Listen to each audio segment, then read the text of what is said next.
This is Arroz con Pollo. Not the shortcut version though. It's a full POV. It's a little long, but it's packed with real cooking knowledge. Flavor building, layering, knife skills, even why to toast your rice. So stick around, you'll leave the kitchen smarter and hungrier. Let's go. Okay guys, it's been a long time since I've made a video for this channel.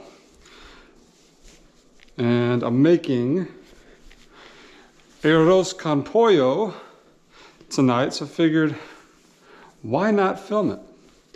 And we're gonna do that. And why this dish? Excuse me while I put my apron on. I recommend you get one and use it so you don't get oil all over your clothes and ruin them. So why this dish? Well, I love chicken and rice, anything. And this one is super simple to make. Anyone can do this at home. You can make a bunch ahead of time, put it in the fridge, save it for later. It tastes great. It's a little spicy. You'll see more as we go. But really, this is just a simple thing to do to prep for the week. It's got rice, chicken, garlic, onions, tomatoes, garbanzo beans, serranos, lime juice, cilantro, and a little bit more. And bacon, best of all. So real quick, we're gonna hone the knife. This is not sharpening. This is called honing a knife. Sharpening is the removal of steel by definition. Honing is the movement of steel. So your blade over time will get dinged up. It'll get bent a little sideways. If you put it like this and you look, you can see little tiny marks, sometimes really big ones on your knife that are adjusted, moved around. So my knife is actually in really good shape because I take care of it, keep it in a holder like that one over there. Don't put it in your drawers, guys. Stop doing that. Your knife is your best friend. So what you're doing when you hone a knife is you hold it about that angle. You want to come in steeper, not this way. This way is better than this way. If you come in too much like this, you're going to move the blade the opposite direction, make it worse. You're just trying to make the blade straight. That's all you're trying to do. You don't have to go crazy. You don't have to go fast like Gordon Ramsay, try to show off. I don't think he's doing it right half the time. But just do it like this. You can feel it too when you get good at it. So this one's in good shape. You want it to be sharp. You want your knife to be super sharp. Sharper is safer, believe it or not. We'll do more on knife skills another time. So, get out the bowls. If you don't have the bowls, get some bowls. It's gonna make your life a lot easier. This is what we call mise en place. You're gonna cut and prep all of your vegetables, all your ingredients. You're gonna prep them all before you get the pan going.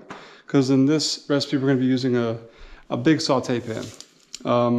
Normally, if I'm cooking by myself, I'm pretty good. I can do everything while I'm cooking, but cooking is all about timing. So you want everything to be ready to go while you're over the pan, while you're over the grill. You want everything ready. If you're not quick, you're not efficient, you're going to be a little late. Things might burn. It's going to be more pain than pleasure. So make sure you're prepping everything for a recipe. So with this recipe, we're going to take one whole onion. This is how you cut an onion. Always have an extra bowl to keep there for all your trimmings, stuff you're not going to need in the recipe. And this helps you keep things organized. Okay, we're going to remove the skin, just like this. Now, if this is a restaurant or in school, I'd get yelled at for removing this much. You don't want to, in a restaurant especially. You don't want to waste a thing. It's all about food costs and efficiency. However, at home, that's the fun. You don't have to be so careful. You can throw a little extra away. If you have a compost setup, you know, save it for that. This whole bowl can be used for that. Now I'm cutting an onion. This is your root right here. Right there. Now we're going to do a medium dice, which means about 1/4 of an inch by 1/4 of an inch. A medium dice is even 1/2 inch by 1/2 inch, but we'll probably be somewhere in the middle. This is going to be, the longer you cook something, the bigger you can let it be. If you're going to let it sit on the stove and simmer for as long as we're going to do, which is about 20 minutes after we sweat it, then, you know, this size right here will work. This is going to be about a medium dice. Say you want to cut almost all the way to the root. Look at that. That's your goal right there. Now, you can take it and you can go through here like some chefs do. I don't ever do that. I don't know. I think it's a wasted step for me personally. And I like to be a little bit more efficient. But if you like doing it, go for it. You know, in school and in the restaurants, we never really did it. This is all you had to do. And just make sure, you know, when you're cutting an onion, line up your fingers like this. Practice this. These are your guides, these knuckles right here, okay? And just use them. Line up your lines. And just nice and smooth, just like that. And then cut through the root here. It doesn't have to be perfect. We're not cooking in a French restaurant. It just needs to be uniform. You know, we're at home. Just relax. Take your time. Chill. Not trying to show off to a master chef or, you know, the Michelin guys.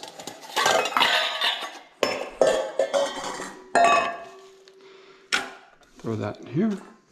You know, I actually would have gone a little smaller for this recipe, but it doesn't matter. Again, we're not trying to show off. Not on this one. Next up, we've got Serrano peppers. Give them a rinse.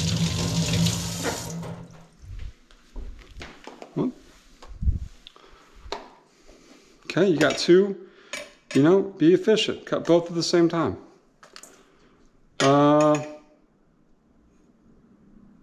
This one, you know, to cut serranos, the best way, be careful here, is kind of get the easy side to cut. We're gonna cut it right in half, cut right down the middle. Let the knife do the work. Again, have a sharp knife, guys. See, if you didn't have a sharp knife, I probably would have slid off the side of the pepper and it would have cut my fingers right there. But because it's super sharp, it goes right through it, no issues. So we got them together. You know, don't waste your time doing like this. Be efficient now. Come on. Put them together. Just let the knife do the work. See? Once you get here, move your hands. You don't have to rush it. There's no rush. When you get to this point right here, for me personally, I start pinching my fingers just like that.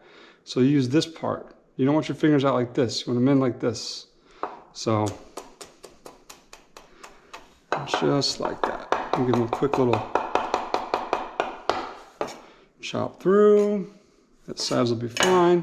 Now, serranos are typically more spicy than jalapenos, but usually want to taste it to get an idea of how spicy we're talking.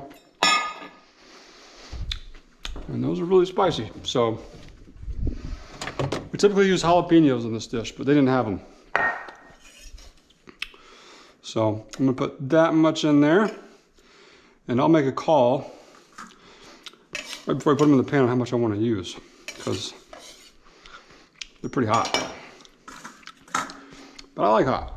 If you don't like hot, get a jalapeno. Jalapenos are not as spicy. Definitely wash your hands here. I've made this mistake way too many times. Actually, I shouldn't say too many. Not that many, because I've made it twice. You don't tend to make it again.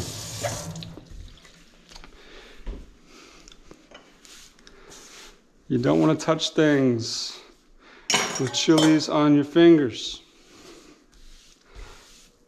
Okay. Clean that up a little bit. Now we're gonna get some garlic. Okay, let's get this. I like a lot of garlic. Garlic and onions is in everything I make. Whether it's green onions and garlic, or white onions, yellow onions, red onions. Always a lot of garlic. And I don't normally use recipes when I cook. I don't keep track of how much, I don't measure it. And that's what, it's a skill I'm gonna try to teach everyone on this channel. Is over time, you kind of just know what works. That comes from experience. And I mean, things like baking, rice. Well, even rice you don't need to measure. I can show you a technique for that. Actually, we have a video on how to make rice on our channel that I did 10 years ago. So I'll show you that method. I'll put a link to that video somewhere around here. But you don't have to measure when you're cooking. You really don't. You just need to taste. You need to taste and understand what is it that you need to add. You kind of can taste things, the more experience you have as you're cooking, you kind of know what it's going to do. So how much of this is going to taste like what, if that makes sense. I hope I can provide more clarity on that and get everyone comfortable with not measuring, because you want to be able to think for yourself when you're cooking. Excuse me. A recipe is just a guideline, you know? I never follow a recipe exactly, unless it's a baking recipe, that's different. Baking, you can't fix it. Once it goes in the oven, baby, it's done. Whatever you did, that's all you can get. You really can't fix it after the oven. So, that's why I love what we call the hot side, the stove. We can make adjustments, we can fix things. I feel my camera moving a lot, so I don't want to move too much, but normally I'd go a lot faster than this. But it doesn't matter, I'm not trying to show off. And again, this recipe, you know, doesn't have to be uniform, just kind of similar in size. That's all we're trying to do.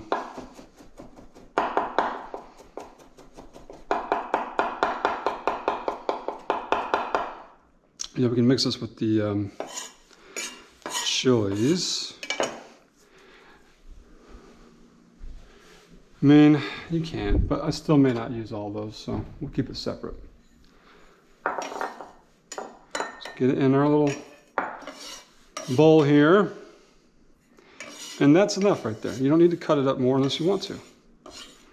It's going to cook in a liquid for about 20 minutes, so it's going to break it down. It doesn't have to be the perfect size.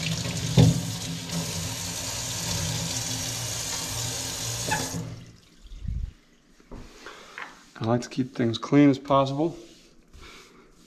That's one of the reasons why I am slow at cooking sometimes, is I get too caught up in making sure things are clean. Okay, so I've got all that going. Now you can use any of these rices, basmati, jasmine, white, enriched rice. I love basmati for this recipe. I think the authentic rice would be the white rice, but You don't have to be authentic. Once you learn the fundamentals of cooking, you learn how to think for yourself and change things based on what you want. So we got a 1.5 cups rice. Now we'll measure rice out because I know you want to get your liquids right, because we're not going to be able to do the finger method here as easily as we could cooking it in a pot. So we're going to need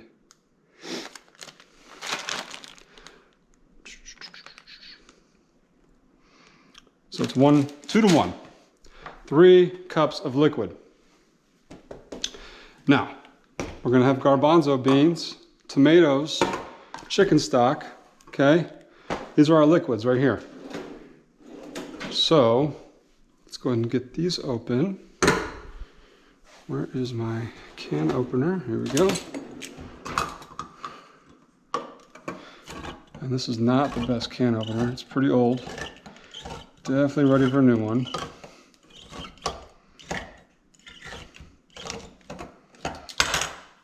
What I'm going to do is put that rice into this bowl so I can measure this liquid. This is called free flavor, baby.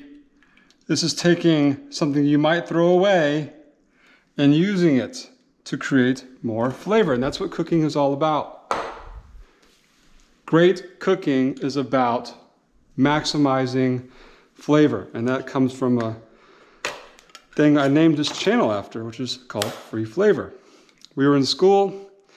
We had a chef, I think he was from Denmark. Yeah, he was Danish. And he always be like, free flavor, get the free flavor, don't waste the flavor. And we always laughed, and that's where this channel name came from. And I thought it was hilarious. And he was so right, because, you know, I think we were cooking risotto at the time. We were making an asparagus risotto. And he took the stems and he goes, no, you don't throw them away, you put them in the pot. Free flavor, don't waste the flavor. So, never forgot that lesson. That's what really cooking is ultimately all about. How do you get flavor out of everything you're using? Maximize it, and that's really, once you understand that, the secret to making great food. It'll make a big difference, guys, I promise. So okay, we got this, the rice, we got some of this done. So we're going to use our tomatoes in here. And this liquid's going to go, I'm not going to add it to that. I'm going to add chicken stock. And guys, this is just for convenience sake, okay? This is chicken stock in a can, a pouch, whatever you want to call it, a Tetra Pak. If you can make your own chicken stock, and you should, and we will definitely cover that recipe in that method, because boy, the secret to good food is making your own stocks. And I just don't do it anymore because I'm too busy. But I'm definitely going to be doing that and showing you guys how it's done. Because chicken stock is commonly not done correctly, and it's real simple. And it makes a huge difference. Get rid of this. I'm just putting everything over here next to the pan, which I'm about to grab.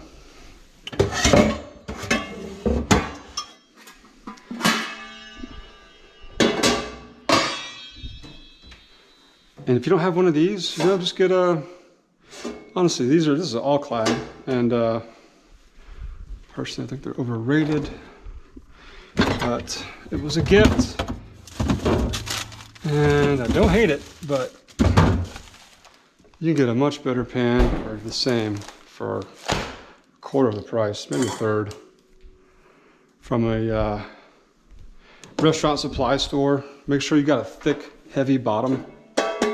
Okay, this one's not even that thick, it's just copper lined, which is cool, but it doesn't cook as uniform as you would expect. But it is good, it's not bad. Maybe we'll do some product reviews another time. So, we've got our pan, we've got most of our ingredients done. We've got our bacon, chicken. Let's grab the plastic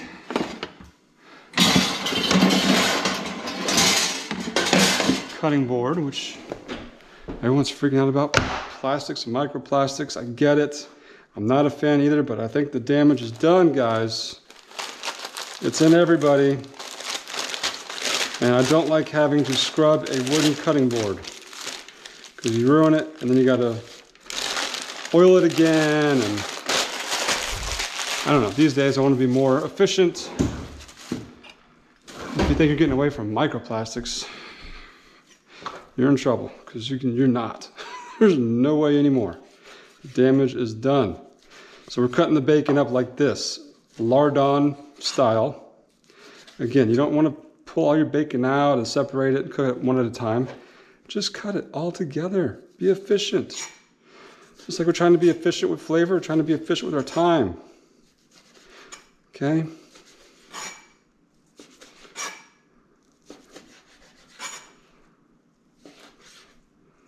Look at that. You always start bacon off in a cold pan. Okay? Get it uniform. Now, this is where we start. Right here. See the pan's not even hot. It's on cold. Not even on. This is when you add your bacon. Add bacon to a cold pan every time. It's going to help you render more fat out. Get it crispier. And ultimately, more flavor. Right? Okay, we're going to turn it on. Right about medium. And guys, use your knobs. Just like Emeril used to say all the time. Use your knobs. This is part of cooking right here. You got to know when to go low, when to go high, when to go medium. Don't be scared to adjust them, okay? If I'm going to sear something, I'm going to get it pretty damn hot to start. But since we're cooking bacon, we want to start off a little low, okay? Render some fat out. Render means to get it melted and removed. That way you get the proteins and they crisp up.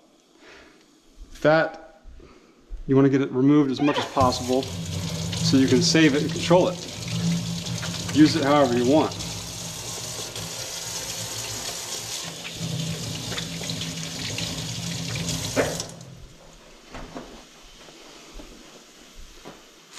Alright, and we got our chicken thighs. You can use chicken breasts, you can use chicken drumsticks, you can chicken wings, whatever you want. I like chicken thighs in this dish because I like to eat everything with a fork, personally, or chopsticks. I don't like to eat with a knife or my hands because I like to sit on the couch over there and watch television while I eat.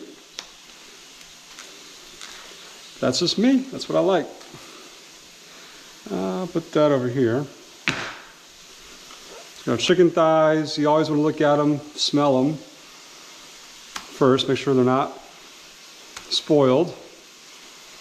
And if they're spoiled, you know what that smell smells like. It smells like rotten eggs or, you know, just bad chicken. So make sure you get it tested before you go too much further and start adding it to your food. I'm just looking at each one to make sure the fat is trimmed off. There's no connective tissue. I cannot stand connective tissue in my food. It's lazy. Get rid of it. Stuff like little bones, ligaments, tendons. I don't like it. If I go to a restaurant and you've got connective tissue in it, I'm not going to be happy. That means you're not taking your time. You're not caring about what you're doing.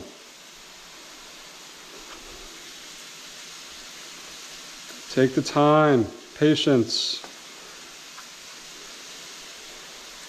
Okay? I mean, all that would really, it would cook out, but it's just kind of a habit. I like to make sure everything's clean.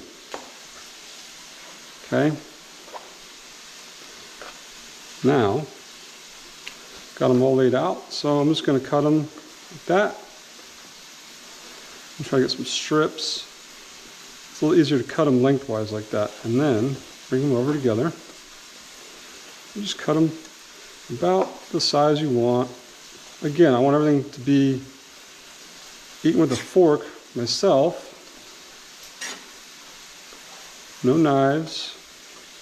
So like smaller pieces. Get rid of that, don't want that.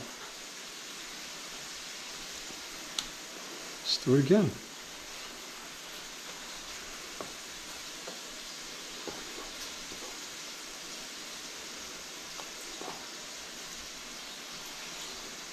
Again, we're talking knife skills again, you know. Use a sharp knife, guys. I can't tell you how many times I go to someone's house and I feel like I'm gonna kill myself using their knives. Like, you can't even cook properly. It takes forever.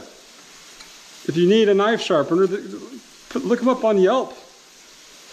They're out there. Look up knife sharpener. And don't use those little things in the drawer, those little wedge things that they say sharpen your knives when in fact they make them duller. Huh! Those things are a joke. Should be against the law. I remember using those in school. I had a master chef come in one day. A master chef, one of like 200 in the world. Come to my station while I'm trying to cut a fish, fillet up a fish. He picked my knife up, looked at me in disgust because he was so dull. You know what made it dull? Well, it's my fault for not getting it sharpened professionally, but using that stupid little thing that everyone uses at their house, the little knife sharpener, quote unquote. That's what killed my knife. And I'll never forget that. Ever since then, that feeling of just disdain and dissatisfaction from a master chef was just the worst. So, it's ingrained in me. Always have a sharp knife, man. It's the world of difference. Okay, so I'm probably gonna take this out, throw it in there.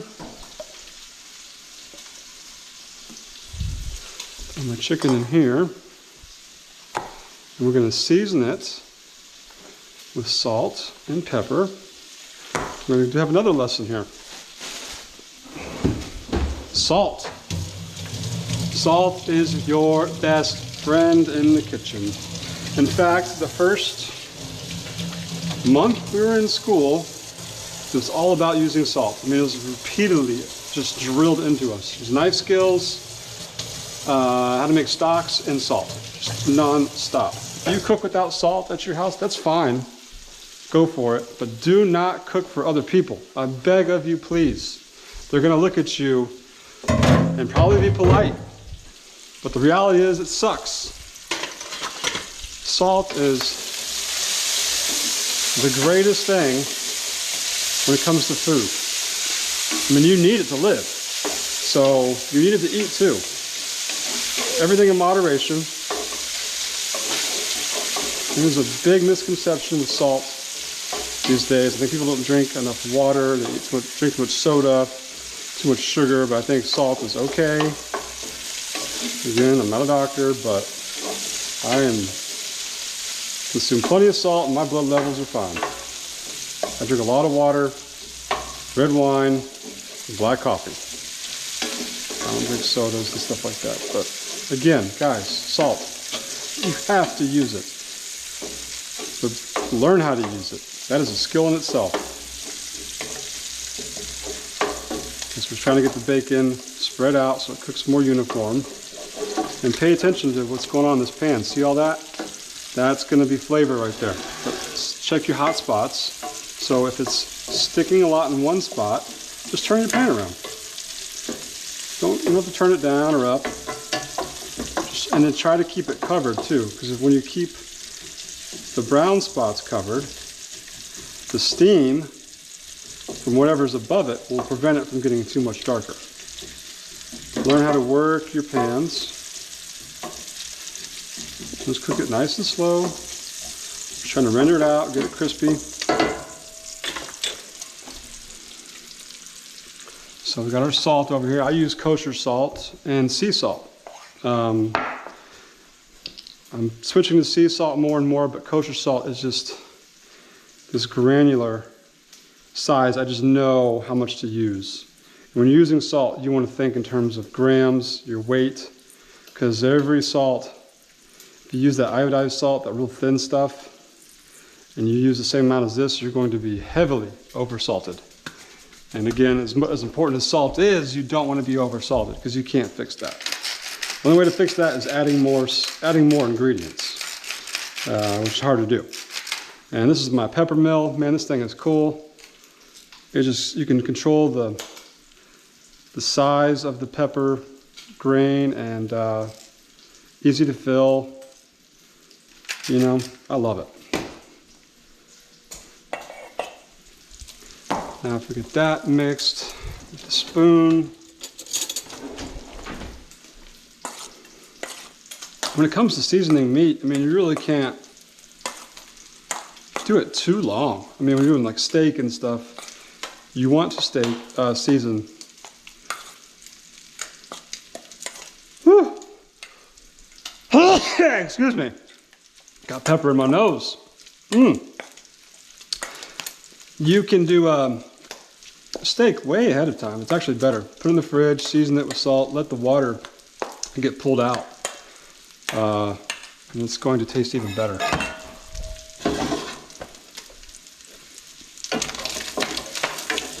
Ooh, a little hot, a little hot.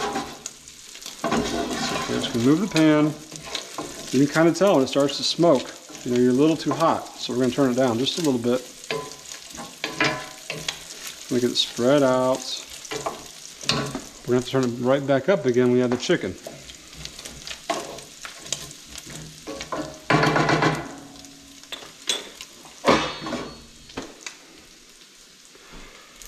So I'm gonna get everything kind of in order here. We're gonna go chicken next. Okay, and then chilies, garlic. And then we'll do, oh, where's my cumin? Now I've got all this old cumin in my pantry because I need to get rid of it. But guys, the fresher your spices are, the better your food's gonna taste, okay? I'm just trying to be efficient here. That's good.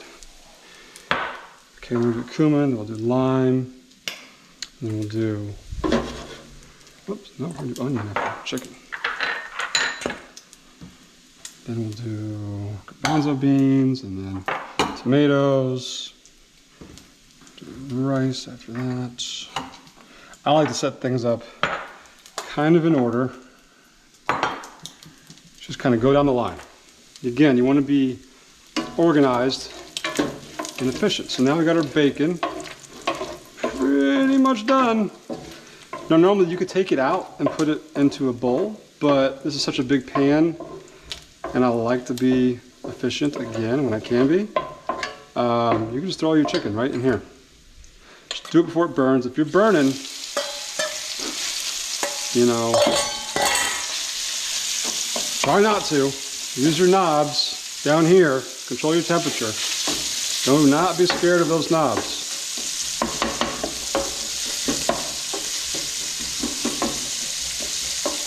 So I'm just trying to move the pan to keep the hot spot under the chicken, and the bacon can just kind of hang out. You know what I mean? Because you want to get color on the chicken. Now I'm going to crank it up again. Now I've got, chicken has a lot of water in it. So you can put it over those brown spots and it's going to prevent those spots from getting browner. But all of that brown spots down there, it's called fond, F-O-N-D. It's a French term and it means, I guess it means flavor. Again, more flavor. No, I don't know what it really means, but we always call it fond. And all of that down there is a good thing. That's why you don't want to use a non-stick pan. I use non-stick pans for eggs and reheating pizza. That's about it. So stainless steel is your best friend. Cast iron is meh, it's okay. I'd rather go cast iron over stainless, or not cast iron, carbon steel over cast iron. But right now, we're trying to remove the water from the chicken because water is there in everything we're cooking pretty much, but it has no flavor. So the secret to cooking, one of the secrets is removing water from your ingredients because you get more flavor that way.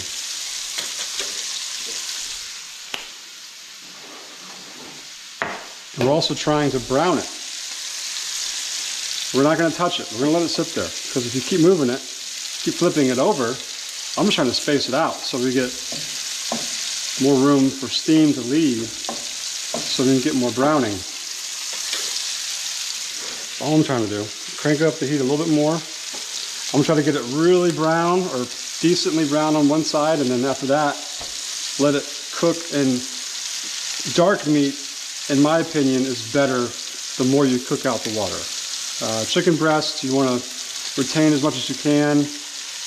They tend to get drier, but you know, like a chicken thigh, man, people undercook them too often. I think you need to cook them a little more than you think you should, because it's better. We're going to end up braising this, cooking this in a liquid anyway, so it's going. Okay, we're back. Had some technical difficulties with this GoPro overheating, which is the dumbest thing ever. So may not be using that much longer, but we'll get things figured out. So chicken is browning still, trying to get color on it. You can tell over here how well it's cooking by how pink it still is. We just want to get color on the chicken. Brown is flavor. Color is flavor.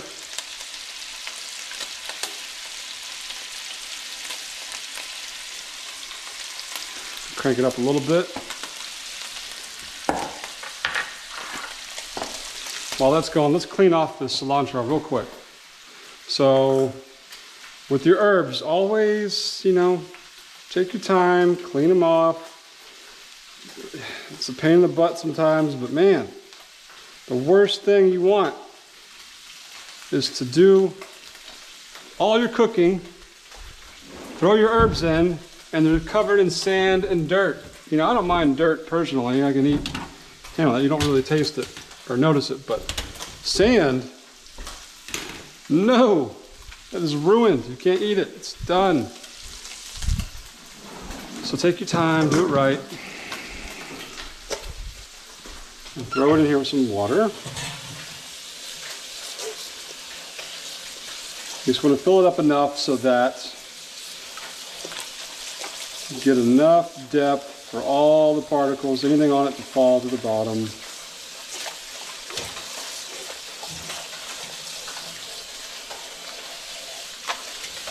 And splash it around. Just trying to get any loose dirt, sand off of that. Okay? I try to keep it all together because I'm going to use all these stems. I want to keep them together. We're going to use stems mostly for this recipe. All right, we're cooking over here. Turn these over. Oh yeah, baby. See? Got a little color on there. See all that color on the bottom of the pan right there? That's that free flavor, baby. Come on.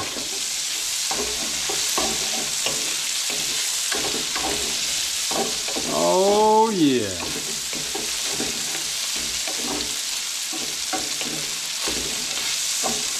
So now we've got the chicken pretty much cooked.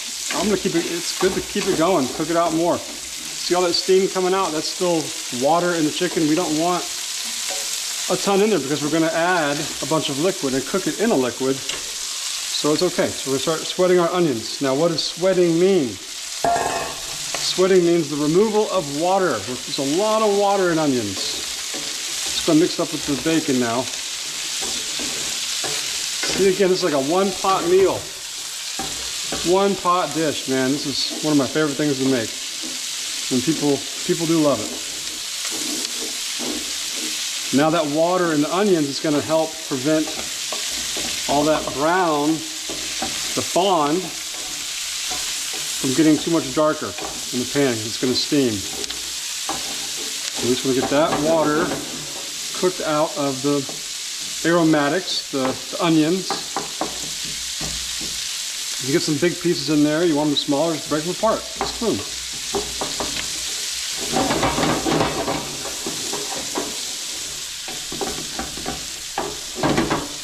Here it's getting quieter.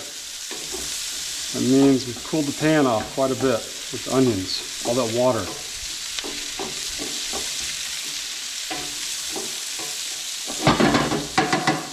Let them just kind of hang out, get hot again, turn it up a little bit, not too much.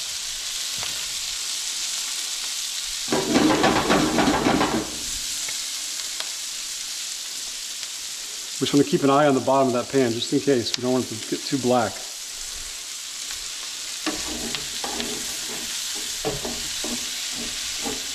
Oh, that's perfect. Right there. Look at that color.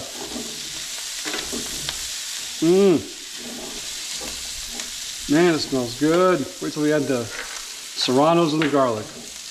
You don't even know.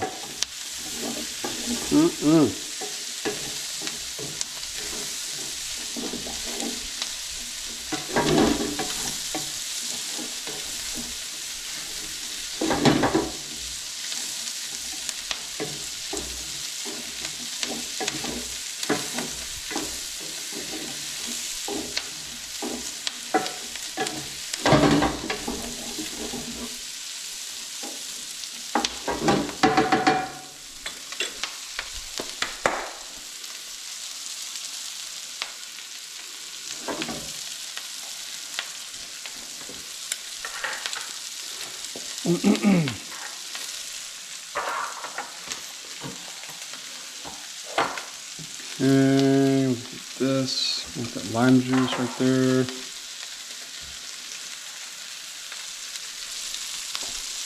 You know, when I'm cooking, I like to clean when I can. Because the key to cooking is always be moving. Don't stand around waiting, because there's always something to do. You can always prep. Get a plate, clean up a little bit.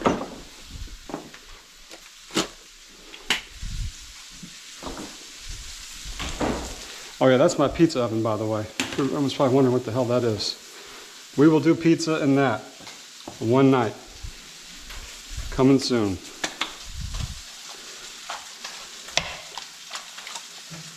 Whoa.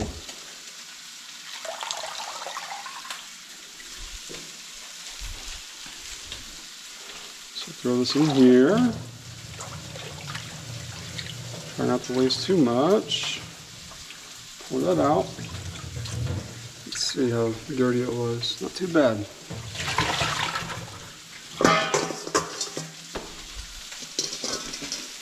Keep that over here.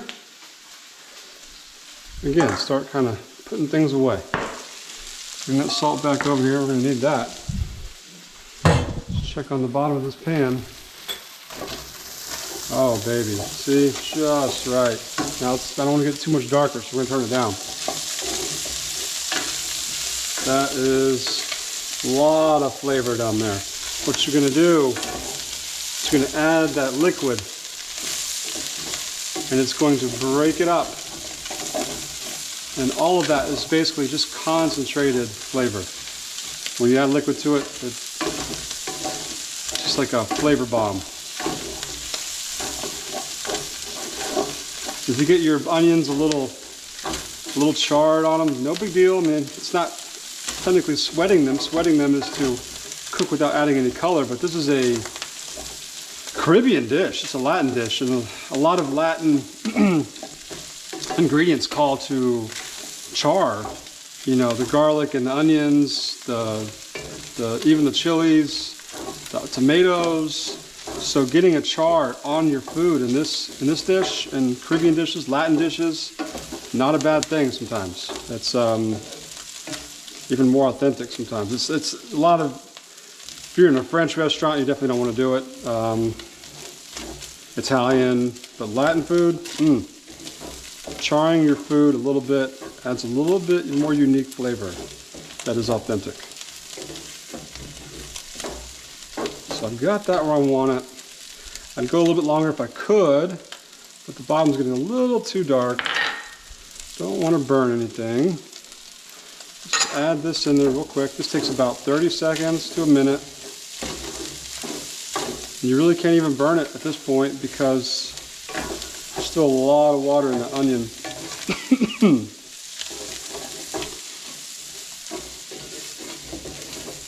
Let's watch our knobs here.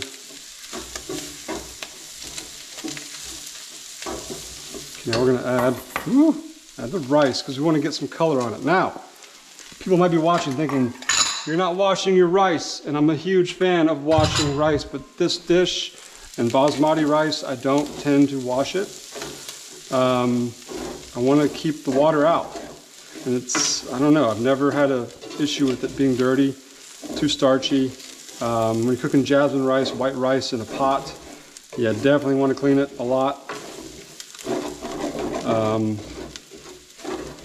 The goal right now, right here, is to get a little color on that rice because it's going to add more flavor. You're toasting it, getting a little brown on it. It's a pilaf method, to be specific here. You'll do this making risotto, a rice pilaf dish, and of course this dish, Arroz con Pollo.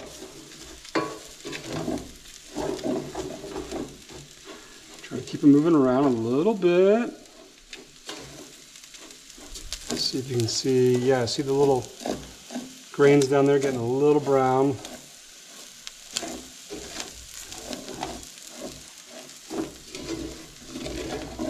Oh yeah.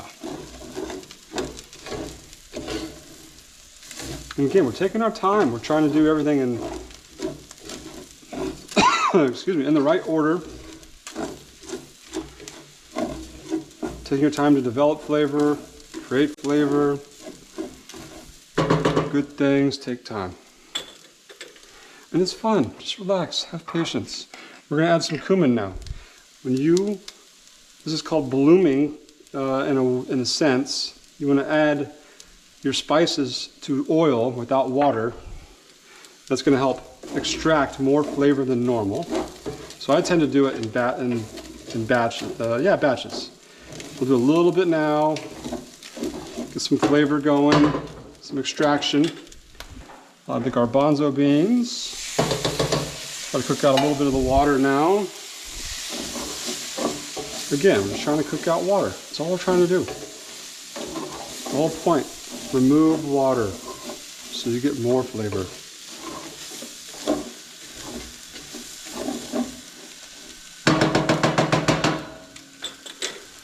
And we'll add tomatoes.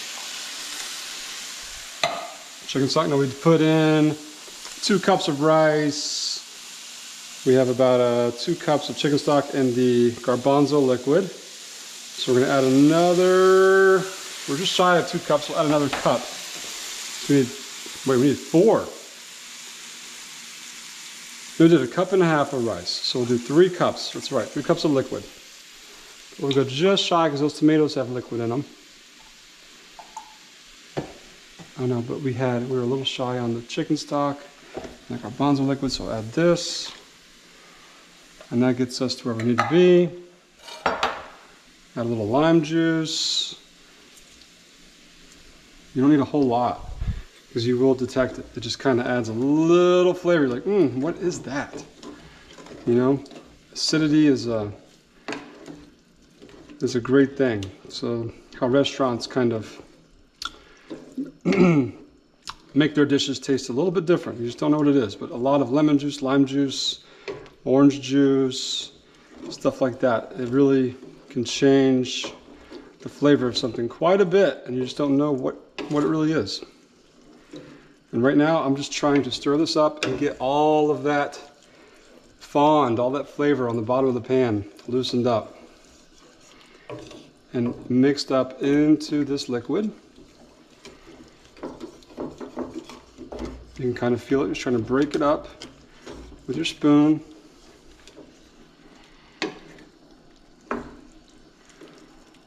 Oh yeah, see all the little black char bits? That's perfect for this dish. Some dishes you don't want it, but again, this is a Latin Caribbean dish, so it just works perfectly.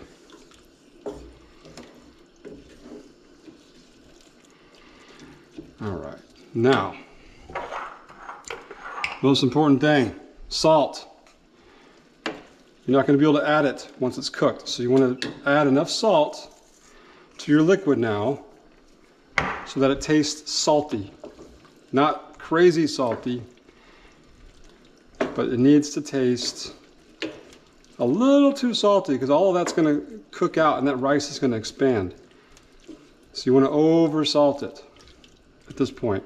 And you're gonna learn over time how much is too much. A little bit more. That lime juice is gonna cut that salt, so.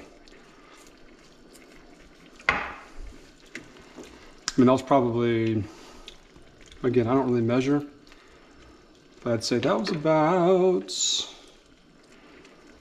a tablespoon and a half. Maybe a tablespoon. Okay, now we're gonna bring this to a boil. Make sure all your rice is down there covered.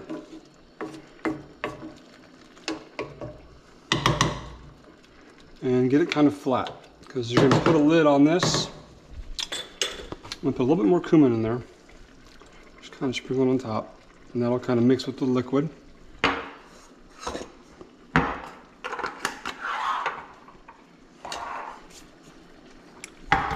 Now we're at a boil.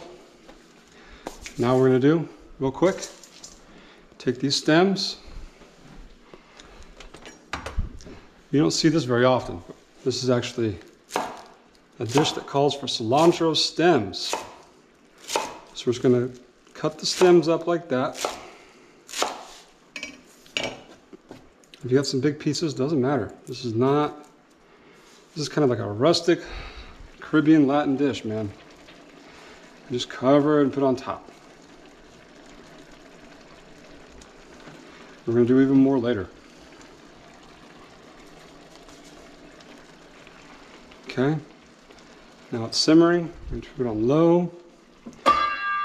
Put the pan on.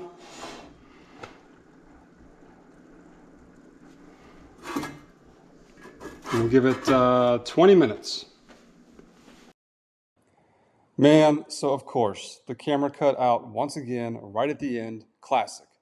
But just imagine me garnishing with more chopped cilantro, good olive oil, and a lot of Marie Sharp's hot sauce. One of the best hot sauces around. If you don't have it, get it. You can even squeeze a little lime juice on top. Trust me, this dish is amazing. Hope you get to make it soon. I really hope you guys enjoyed this video. My first one since 2015. If you did, hit like, subscribe, and all that good stuff. Drop a comment below. Let me know what you thought and what you want to learn next. Let's keep going.